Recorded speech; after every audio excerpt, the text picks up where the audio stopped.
Koinonia House presents The Agony of Love, written and narrated by Dr. Chuck Missler and Dr. Mark Eastman. Now let's begin with The Agony of Love. We're going to explore tonight a topic that is absolutely unfathomable. Some of its difficulties are that so many parts of it are so familiar we sometimes lose its perspective.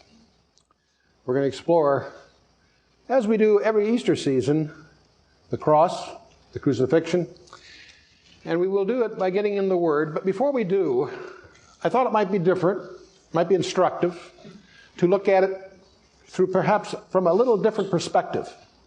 You'll notice our cover art is based, of course, on Salvador Dali's classic painting of the Christ of St. John. And we're going to explore some aspects, recognizing that the person that was arrested, abused, and crucified was not just a mere man, but he was the creator of the universe. And to get at this, I'm going to just exploit a few things here. If you do any technical reading at all, you're familiar with the term hyperspaces. You and I are familiar with three-dimensional space, length, width, and height. Spaces that have more than three dimensions are called by mathematicians hyperspaces. You and I take for granted that there are just three dimensions, and in fact, unless you've had special training, it's very difficult to deal with any more than three. There are only two kinds of people that can deal with hyperspaces: mathematicians with special training or small children. But today we know that we live in more than just three dimensions. In fact, there is another dimension, not a spatial dimension, but another dimension called time. And the interesting discovery is that time is a physical property. And once we appreciate that, all kinds of other biblical insights start to become more real, more vivid to us. The particle physicists tell us that we actually live in 10 dimensions. Most of us have been brought up in what's called Euclidean geometry, just three dimensions. And for 2,000 years, Euclid's writings was probably the most established document next to the Bible in the Western world.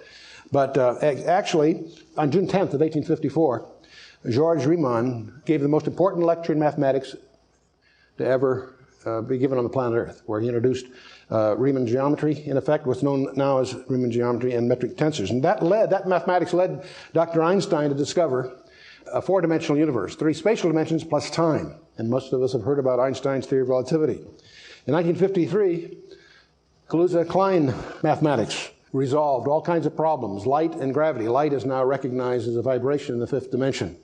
And supergravity made its major move in that time. In 1963, the Yang-Mills fields, again, were dealing with hyperspace, a resolution of the electromagnetic and nuclear forces.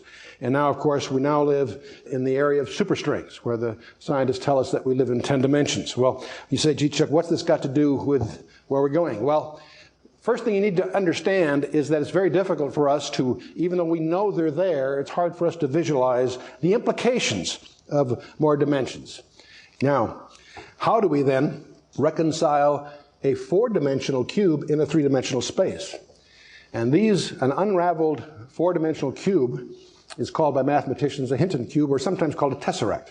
And this is one suggested rendering of a four-dimensional cube unraveled into a three-dimensional space. You say, where are we heading with this? Well, Salvador Dali exploited the mathematics of this in his famous painting, Corpus Hypericus. And it's a hypercube representing the multidimensional aspect of what went on a cross.